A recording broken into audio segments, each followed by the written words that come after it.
Ama, patawarin mo sana ang aking masamang ugali kapag ang mga bagay ay hindi umaayon sa plano.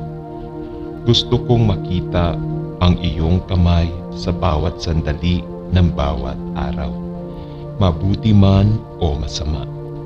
Tulungan akong matutong harapin ang anumang unos ng may kumpiyansa. Batid na ikaw talaga ang may kontrol kahit na hindi ko naririnig ang iyong boses o nakikita ang iyong mga kamay sa trabaho. Sa pangalan ni Jesus, Amen.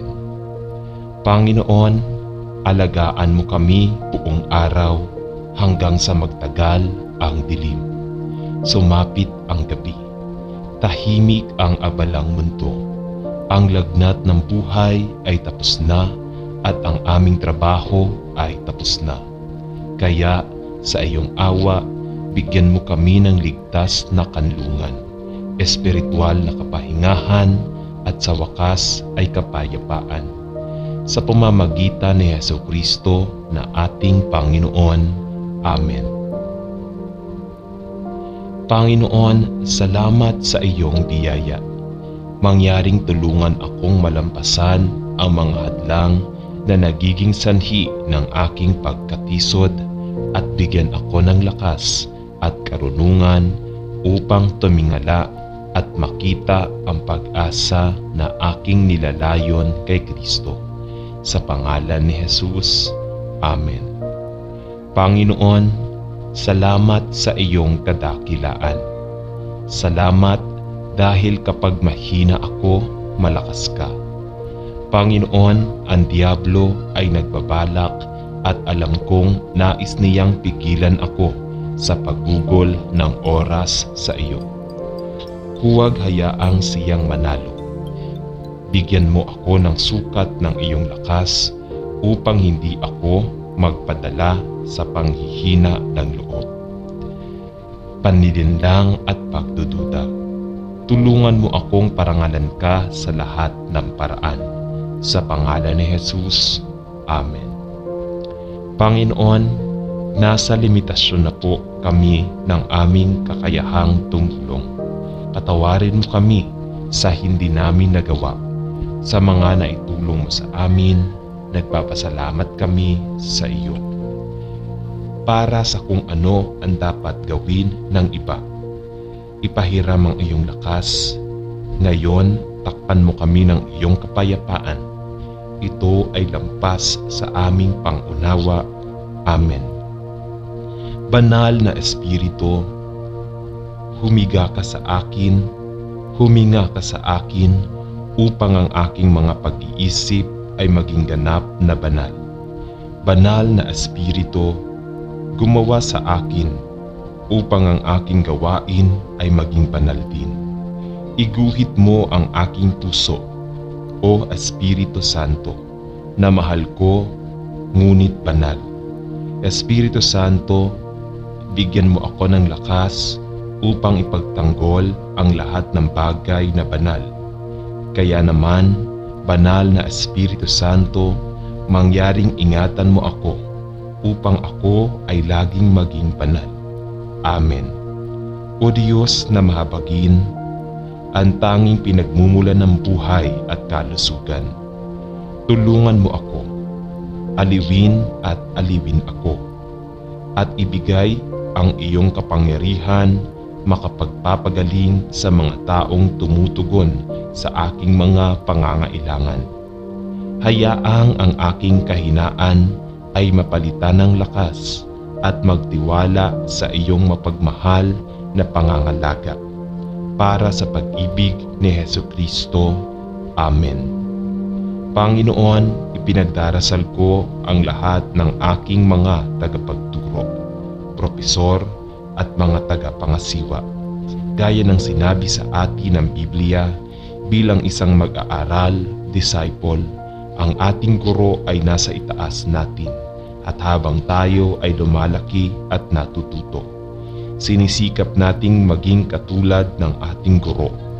Mangyaring bigyan sila ng karunungan, lakas at tapang na maging pinakamahusay na mga guro at tagapangasiwa kung kaya nila. Tulungan natin silang manatiling malusog dahil tinuruan nila tayo ng mabuti. Panginoon, kung hindi ka nila kilala bilang kanilang personal na tagapagligtas, dalangin ko na makilala ka nila at sa paggawa nila ang kanilang paggabay at gawain ay luwalhatiin ka. Dalangin ko ang panalangin ito sa pangalan ni Jesus. Amen. Panginoon, taos puso kitang pinupuri, nananalangin at sumasamba sa iyo. Alam ko ang iyong lakas at alam ko ang iyong kadakilaan. Ikaw ang lumikha ng lahat ng bagay dito sa lupa at doon sa langit. Ang hininga ng aming mga ilong at ang buhay ng aming mga kaluluwa ay nagmumula sa iyo. Ikaw ang pinagmumulan ng mga biyayang natatanggap namin sa araw-araw. Ikaw ang nagbibigay sa amin ng katalinuhan, ng espiritu, ng lakas ng katawan, ng kaligayahan ng puso, ng kapayapaan ng espiritu at ng pagmamahal ng lahat. Diyos, maraming salamat sa iyong kabutihan at pangunawa. Kami ay mga munting lingkod sa harap mo na nagpapasalamat sa lahat ng aming nakikita, nahawakan, naaamoy, naririnig at nararanasan. Maraming salamat sa pagbibigay sa amin ng isang pamilyang mapagkakatiwalaan at maaasahan namin sa panahon ng mahihirap na panahon. Maraming salamat sa pagbibigay sa amin ng mga kaibigan na maaari naming lapitan kapag kailangan. Maraming salamat sa pagbibigay sa amin ng mga kasamahan na handang tumulong sa amin kapag kailangan. Maraming salamat, Panginoon naming Diyos, sa lahat ng mga kapitbahay na aming nakakasalamuha at nakakasalamuha sa buhay. Diyos na aming Ama, patawarin mo po kami sa aming mga kasalanan. Ilapat mo sana ang kadalisayan sa aming maruruming puso at isipan, upang matulungan kaming lumayo sa anumang dumi na naghihiwalay sa aming pagkatao sa iyo. Patawarin mo kami sa mga paminsan-minsang pagtatalisod sa landas na aming tinatahak. Panginoon, dalangin namin na bigyan mo kami ng lakas upang gampanan ang aming mga responsibilidad bilang ama, ina, anak, kapatid, kaibigan at kapitbahay.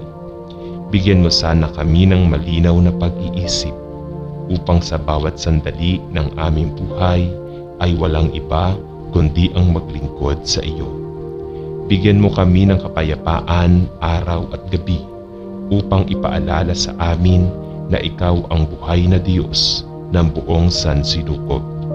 Iligtas mo kami sa kasamaan at ilayo mo kami sa mga tukso ng mundo, upang sa buhay ay makapaglingkod kami sa iyo nang walang anumang bahid ng paglabag. Idinadalangin namin ang lahat ng ito sa iyong harapan sa pangalan ni Jesus, aming tagapagligtas. Amen.